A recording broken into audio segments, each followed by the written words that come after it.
Welcome back प्यारे बच्चों, आपका स्वागत है रवि बायोलॉजी क्लासेस बाईपास के। प्यारे बच्चों, आज के सेशन में हम लोग पढ़ेंगे 11th क्लास का एक इम्पॉर्टेंट टॉपिक जो 11th में तो आपको फायदा देगा ही देगा, 12th क्लास के बीमारी का जो लेसन है उसमें भी आपको हेल्प करेगा। तो बच्चों, देर न करते हुए मैं शुरू करता हूँ। मैं अपने बड़े बुजुर्गों का नाम लेकर के, अपने माता पिता के चरणों में प्रणाम करके, गुरु के चरणों में प्रणाम करके इस सेशन को स्टार्ट करते हैं प्यारे बच्चों। तो मित्रों, आज का सेशन है फाइलम एसी हेलिमेंथिस। इस एसी हेलिमेंथिस को ना हम एक और नाम दे सकते हैं प्यारे बच्चों। क्या नाम दे सकते हैं? तो इसका एक और नाम है नीमेटोडा। क्या नाम है बच्चों? नीमेटोडा। ओके ना, यहाँ पर मैं लिख रहा हूँ नीमेटोडा।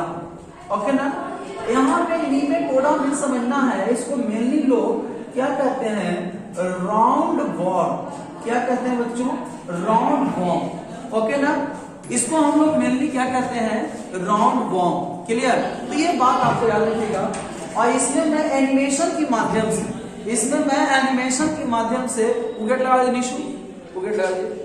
इसमें मैं एनिमेशन के माध्यम से आपको मैं समझाना चाहूंगा कि ऐसे हेलिमेंथस क्या है और ऐसे हेलिमेंथस में कौन कौन से ऑर्गेनिज्म शामिल होते हैं। तो बच्चों, देर न करते हुए शुरू किया जाए। ओके, चलिए स्टार्ट। देखिएगा, बहुत ही जरूरी चीजें हैं जो आपको इंपॉर्टेंट जानकारियां मिलेगा यहाँ पे, तो ये याद रखिएगा। देखिएगा, फाइलम क्या है? फाइलम ऐसे हेलिमेंथस जिसको आप नीमेटोडा भी बोले। नीमेटोडा को राउंड वॉर्म बोलते हैं। क्या बोलते हैं? Round warm. क्योंकि इसका बॉडी सिलेंड्रिकल होता है, राउंड शेप का होता है, इसलिए इसका नाम है राउंड वॉर्म। देखिएगा, बड़ा मजा आने वाला है इस लेसन में, बड़ा कुछ सीखने को आपको मिलेगा बच्चों। देखिएगा, नीमेटोडा की बहुत सारी वैरायटियां हैं बच्चों, जिसको आप देख सकते हैं। रैबिडिटिस जो एक है वैरायटी, दर्रा, क्लूलस और एस्केरिस, लोया और ट्राइक्यूरिस और एंट्रोवियम, ये सारे के सारे वैरायटीज हैं नीमेटोडा के, जिसके बारे में मेनली हम लोग जानते हैं। एस्केरिस के बारे में लगभग सब लोग जानता है, जिससे एस्केरियोसिस नाम का बीमारी होता है। दर्रा कंकुलोसिस एक बीमारी होता है जो दर्रा क्लूलस से होता है। फिर लोया, ये आंख वाला एक बीमारी है। लोया, एक जॉन लीवर ने गाना गाया था, लोया तेरी आंखों पे जादू। तो लोया आंखों की जादू नहीं, आंखों में होने वाला बीमारी है। अफ्रीकन आई वॉर्म जो लोया से होता है, और ट्राइक्यूरिस और एंट्रोबायोसिस और रैबिडिटिस, ये सारे के सारे क्या है बच्चों? तो ये सारे के सारे नीमेटोडा हैं। और सब में कॉमन बात यह है कि सभी के सभी राउंड वॉर्म है। सबका बॉडी में सिलेंड्रिकल शेप स्ट्रक्चर है, यानी राउंड वॉर्म सारे के सारे हैं। इसकी सबसे बड़ी खूबी वाली बात यह है बच्चों कि इसमें फॉल्स कैविटी होता है, यानी ये सीडोसिलोमेट्स होते हैं। कैसे होते हैं बच्चों? तो ये सीडोसिलोमेट्स होते हैं। ओके ना, देखिएगा, इसका लंबाई मैक्सिमम, कम से मैक्सिमम इसकी लंबाई 30 सेंटीमीटर होता है, जो एस्केरिस का होता है, जिसको राउंड वॉर्म कहते हैं। एस्केरिस का पूरा नाम है एस्केरिस लैम्ब्रिक्वाइड, जो एस्केरियोसिस नामक बीमारी फैलाता है। और इस बीमारी में जो हमारा इंटेस्टाइन है ना, उस इंटेस्टाइन में वॉर्म आ जाते हैं, पिल्लू आ जाता है, उजला हो जाता है। जब बच्चा लैट्रिन पखाना करता है तो उसमें जब छोटे छोटे कीड़े तैरते रहता है, तो बहुत डेंजर चीज है। कि अपना जांच कर कीजिए कि लैट्रिन पखाना कर रहे हैं तो सही सही कीड़ा तो नहीं निकल रहा है। उसकी लंबाई 30 सेंटीमीटर होता है एस्केरिस का। आया वो बहुत छोटा है, जिसका नाम है पिन वॉर्म। क्या नाम है? Pinworm. वो तो बहुत छोटा है लेकिन बड़ा खतरनाक है। पिन 1 सेंटीमीटर लंबाई है, लेकिन बहुत ही खतरनाक है मित्रों। और सबसे छोटा वाला जो है, जिसका नाम है हुक वॉर्म, सॉरी यहाँ पे मैंने बोले पिन वॉर्म। तो ये हुक वॉर्म जो पिन से भी छोटा होता है, लगभग इसकी लंबाई 1 सेंटीमीटर होते हैं, जिसका नाम है एनसाइक्लोस्टोमा। क्या नाम है? एनसाइक्लोस्टोमा, जो बीमारी फैलाता है एनसाइक्लोस्टोमियासिस। ओके, इसको याद रखना है। आगे हम बढ़ते हैं इस एनिमेशन के माध्यम से। सबसे जो बड़ा इंपॉर्टेंट वाला बात है, वो लार्ज नीमेटोड कहां पाए जाते हैं? तो स्पर्म के स्पर्म जो व्हेल मछली का जो स्पर्म होता है ना उसमें भी लगभग 8 metre long, oh my god, ये सबसे बड़ा निमेटोड है जो व्हेल मछली का स्पर्म इतना बड़ा होता है। देख रहे हैं 8 metres long, my god, unbelievable, इतना बड़ा चीज है निमेटोड का। देखिए ये 8 मीटर लंबा है, 1-2 मीटर का नहीं, 8 मीटर। प्लासेंटोनीमा गिगाटेशिमा, ये एक प्रकार का क्या है, बहुत ही लंबा निमेटोड है जो व्हेल मछली के स्पर्म में पाया जाता है। बड़ा ही लाजवाब, ये बड़ा खतरनाक बीमारी फैलाता है, सोच लीजिए। ओके, निमेटोड इसने बोला इसका राउंड बॉडी शेप था। ओके, एक ये एस्कैरिस है, ये भी राउंड शेप का है, और दूसरा है जो सिनोरैबिडिस है, ये भी एक प्रकार का क्या है, निमेटोड है, यानी राउंड वॉर्म है, कीड़ा है। दोनों की खूबियों की अगर बात किया जाए तो ये पैरासाइटिक है, यानी परजीवी है। जिस होस्ट में ये जाता है उससे लगातार खून चूसता है। सपोज किसी के पेट में ये झोंक हो गया एस्केरिस, तो उसके पेट से लगातार खून को चूस रहा है। जिसके पेट से खून चूस रहा है ना उसका नाम है होस्ट। ओके, और ये तो पैरासाइट है, ये है तो लाइव विद इन एनिमल और प्लांट होस्ट। ये प्लांट में भी पाया जाता है और एनिमल्स में भी पाए जाते हैं। कौन है, पैरासाइटिक एस्केरिस।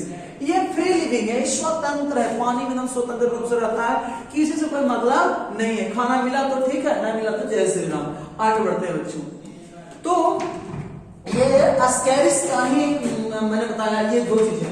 दूसरी चीज कि ये जो फ्री वाला है प्रेजेंट इन फ्रेश वाटर, मैंने समुद्र के पानी में तो होता ही है, मिराइन एनवायरमेंट में तो होता ही, लेकिन फ्रेश वाटर में यानी कि आपके नदी के पानी में, तालाब के पानी में, मतलब डैम सॉइल, जहां पे दलदली मिट्टी है, जहां पे सीढ़ लगा हुआ मिट्टी है, नमी वाला मिट्टी है, उन सब क्षेत्रों में होता है। और आपको मैं आपको मशवरा दे देता हूं कि जब भी रात में सोइए ना तो अपने नाखून, हाथ पैर दोनों नाखून को साबुन से साफ करके सोइए, जिससे आपको ये खतरनाक पैरासाइटिक जैसे ये जो एस्केरिस है, ऐसी बीमारियां आपको नहीं हो। पेट द्वारा तो नहीं हो, ये मुंह द्वारा तो नहीं जाता है, लेकिन ये हमारे नाखूनों द्वारा ब्लड द्वारा हमारे इंटेस्टाइन में पहुंच जाता है और बड़ा ही खतरनाक बीमारी काउज करता है, एस्केरियोसिस। ओके, ये अलग अलग वैरायटी का है भाई। एस्केरिस राउंड बॉम्ब, इसको हम लोग प्यार से बोलते हैं, है ना।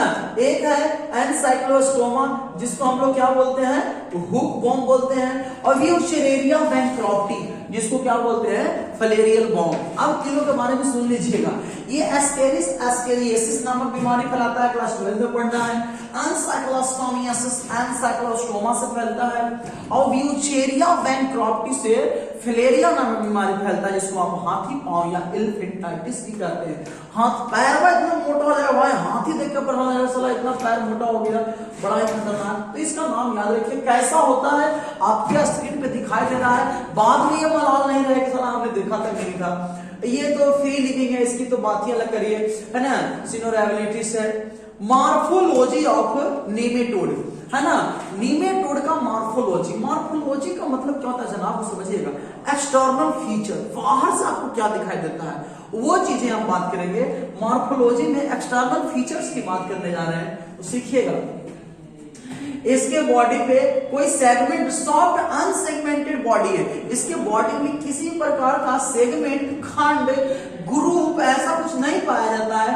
अनसेगमेंटेड बॉडी है और एकदम लाजवाब। और सुन लीजिएगा, तो ये पहला मजा निकल, ये इसके बॉडी को जब काटा तो ये सिलेंड्रिकल है ना, सिलेंड्रिकल, यानी किसी को राउंड बॉम्ब बोला। और आप देख पा रहे हैं इसमें बाहर में एक लेयर है, फिर नीचे एक लाल रंग का लेयर है, फिर अंदर में एक येलो कलर का लेयर है, और बीच में जो है चॉकलेट कलर का।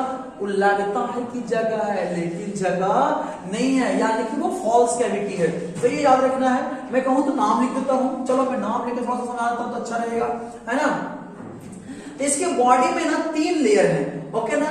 सबसे बाहर वाला लेयर को बोलेंगे एक्टोडर्म। क्या बोलेंगे बच्चों, एक्टोडर्म।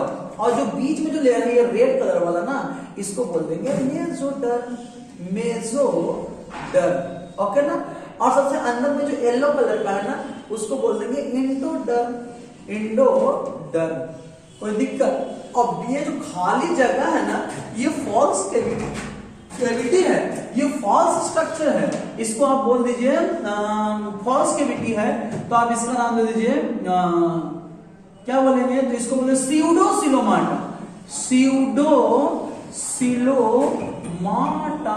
ओके, ये स्यूडोसिलोम पाए जाते हैं, स्यूडोसिलोमाटा। तो ये बात को याद रखना चाहिए। तो 3 लेयर वाला यानी ट्रिप्लोब्लास्टिक है। ओके, चलिए आगे बढ़ता हूं मैं बच्चों, चलिए आगे देखता हूं क्या चीज दिखाई दे रहा है इसमें, सिलेंड्रिकल है। ओके ना, ये तो आपको समझ में आ गया सारी बातें बढ़िया तरीके से। ये बाइलेटरल सिमेट्रिकल है, इसको काटा गया, देखिए ये बड़ा बढ़िया से काटा है, टीएस ऑफ एस्केरिस। एस्केरिस को अगर काट के चेक किया गया तो इसके अंदर में ना एक क्यूटिकल का लेयर पाया जाता है, क्यूटिकल जो इसको प्रोटेक्ट करता है, बाहर से सुरक्षा करता है, और इसका अंदर में सेल्स के टिश्यूज और एलिमेंट्री कैनाल भी पाए जाते हैं बच्चों। तो एक बड़ा ही लाजवाब सीन है जो आप एस्केरिस के अंदर का देख रहे हैं। दूसरी चीज आप देखिएगा यहाँ पे ध्यान से, तो लिखा है बाइलेटरल सिमेट्रिकल, इसको हिंदी में कहते हैं ना द्विपार्श्व सममित। क्या बोलते हैं, द्विपार्श्व सममित। ओके, हिंदी में कहते हैं द्विपार्श्व सममित। ओके ना, तो ये याद रखिए कि द्विपार्श्व सममित कौन है सर, तो बाइलेटरल सिमेट्रिकल। इसको बॉडी को ना 2 बराबर भागों में काटा गया है, इसीलिए इसका नाम रख दिया है बाइलेटरल सिमेट्रिकल। चलिए और इसकी खूबियों को देखते हैं, आगे बढ़ते हैं इसको देखते हुए।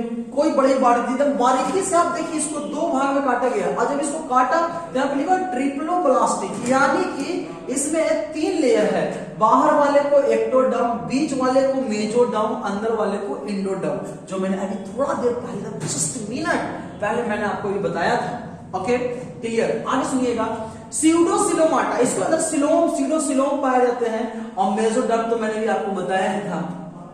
क्लियर, चलिए अब मैं इसका एलिमेंट्री कैनल की बात करूंगा, बड़ा ही लाजवाब organ system level of body organisation. इसके बॉडी में अंग तंत्र का संगठन है, खाने पीने वाला डाइजेस्टिव सिस्टम, सांस लेने वाला रिस्पायरेटरी सिस्टम, लेकिन ना होता है धड़काने वाला सर्कुलेटरी सिस्टम, ना होता है, लेकिन नर्वस सिस्टम थोड़ा थोड़ा डेवलप होता है। इसका ब्रेन रिंग के जैसा, अंगूठी के जैसा इसका ब्रेन पाया जाता है। ओके ना, रिप्रोडक्टिव सिस्टम होता है सर, एक्सक्रिएटरी सिस्टम, उत्सर्जन करने वाला सिस्टम होता है, यानी इसमें ऑर्गन सिस्टम लेवल का ऑर्गेनाइजेशन पाया जाता है।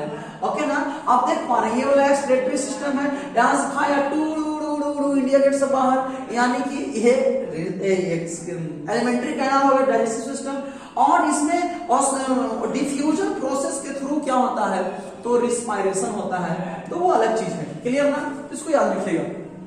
बारी बारी से आप थोड़ा सा देख लें तो सिंगल में डबल मजा मिल जाएगा आप लोग को। Body system of phylum Nematoda, Nematoda में कौन कौन से बॉडी सिस्टम है, सबसे पहला है डाइजेस्टिव सिस्टम।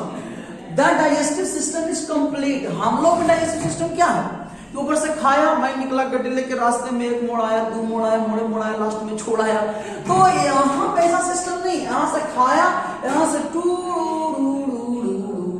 मतलब इंडिया गेट से बाहर, कोई बीच में मोड़ नहीं आया, यानी स्ट्रेट डाइजेस्टिव सिस्टम है, सीधा डाइजेस्टिव सिस्टम इसमें है बच्चों।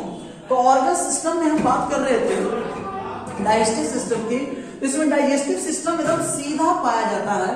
ओके ना, थोड़ा सा वीडियो रिमाइंड हुआ है, कोई बात नहीं, देखिएगा बड़ा मजेदार बात। यहाँ पे इसका माउथ है, और माउथ से खाना चला, और यहाँ से एनस द्वारा बाहर निकल गया, यानी इसका मल द्वार है।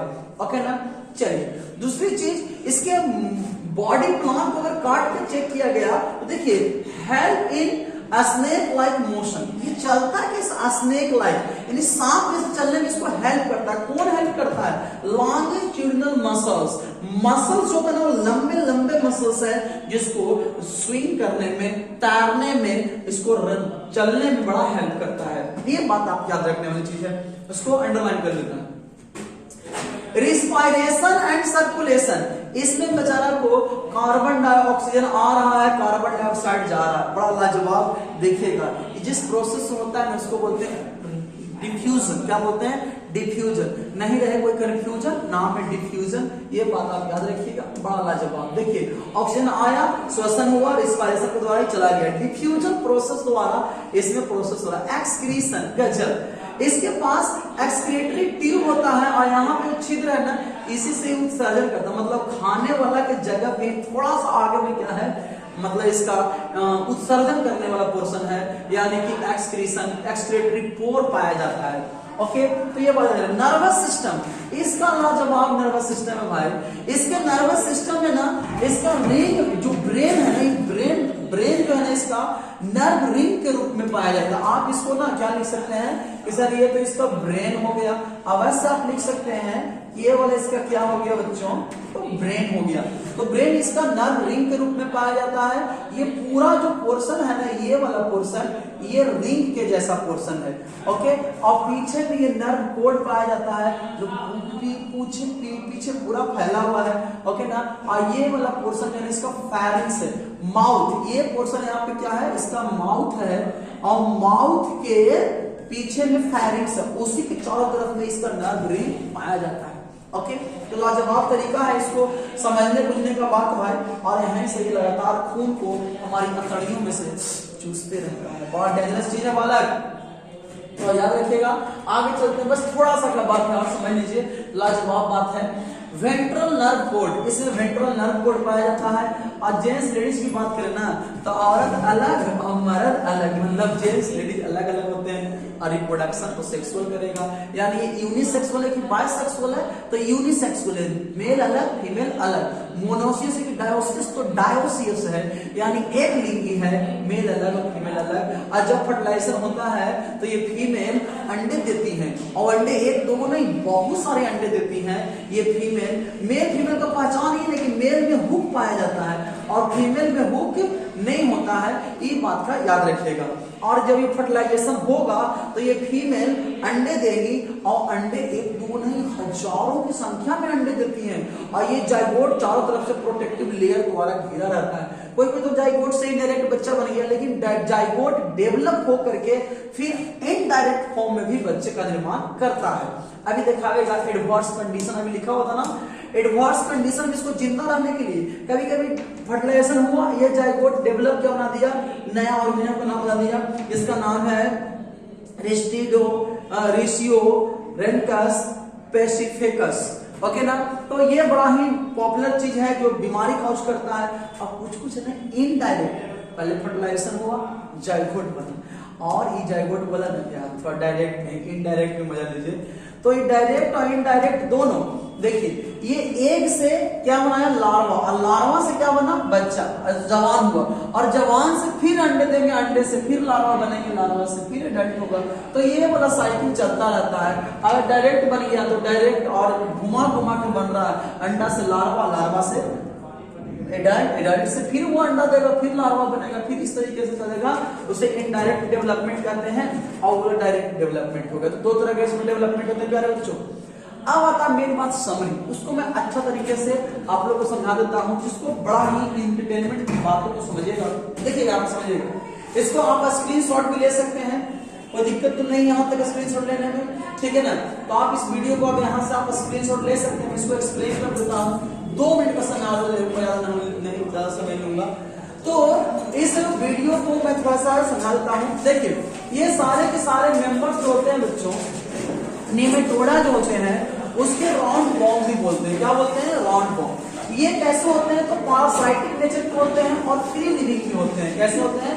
फ्री लिविंग और माइक्रोस्कोपिक भी होते हैं। कुछ तो दिखाई देता ही नहीं है भाई, और कुछ कुछ दिखाई देता है। जैसे में एस्केरिस, इसकी लंबाई 30 सेंटीमीटर होता है, तो ये आपको दिखाई दे देगा। दूसरी चीज कि ये स्मूथ सिलेंड्रिकल और अनसेगमेंटेड बॉडी बटा रहता है। इसके बॉडी में कोई दीवार नहीं और बेलनाकार है पूरा। ओके ना। बाइलेटरल सिमेट्रिकल ट्रिप्लोब्लास्टिक, साथ ही साथ ये क्या होता है? स्यूडोसिलोमेट्स। क्या होता है बच्चा? स्यूडोसिलोमेट्स, यानी इसके बॉडी में कोई खाली जगह नहीं पाया जाता है। और ये त्रिस्तरीय होता है, यानी 3 लेयर वाला होता है। ओके ना। और बाइलेटरल सिमेट्रिकल, यानी कि 2 बराबर भागों में बटा होता है, जो मैंने आपको बताया था। ओके ना। इसमें ऑर्गन लेवल, बॉडी में ऑर्गन सिस्टम लेवल पर रिलेशन पाया जाता है। डाइजेस्टिव सिस्टम कंप्लीट के साथ साथ क्या होता है? स्ट्रेट बॉडी सिस्टम होता है। ओके ना।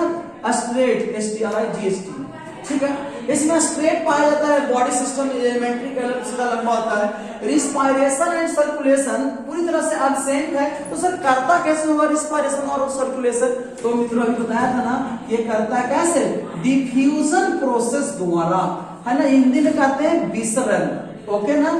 तो विसरण प्रोसेस द्वारा ये अपना कार्य करता है कि हाई कंसंट्रेशन से लो कंसंट्रेशन की ओर मूवमेंट होता है ऑक्सीजन, कार्बन डाइऑक्साइड का और वाटर मॉलिक्यूल्स का। तो ये याद रखिएगा। नर्वस सिस्टम इसमें पाया जाता है, लेकिन इसका ब्रेन किस रूप में होता है, रिंग के रूप में होता है, और 2 नर्व कोड होता है और वेंट्रल नर्व कोड होता है। हम लोग का नर्व कोड कहाँ है, पीठ तरफ है, ऐसे लंबा पीछे में, तो उसे बोलते हैं डॉर्सल नर्व कोड, लेकिन इसका होता है आगे में नर्व कोड, तो उसको बोलते हैं वेंट्रल नर्व कोड, ओके ना। और सेक्स और सेपरेट, यानी नर मादा अलग अलग, ओके ना। और ये रिप्रोडक्शन कैसा करता है, सेक्सुअल डायरेक्ट भी डेवलपमेंट होता है और इनडायरेक्ट डेवलपमेंट भी होता है, और इंटरनल फर्टिलाइजेशन होता है, वही जाइगोट में डेवलप होकर के बच्चे का निर्माण कर देता है। इस प्रकार आज की सेवा यहाँ पे आप लोगों के सामने समाप्त होता है। आप इस वीडियो को सेव रख सकते हैं और अपने नए साल में नए उमंग के साथ अपने आप को आगे बढ़ा सकते हैं। जय हिंद, जय भारत।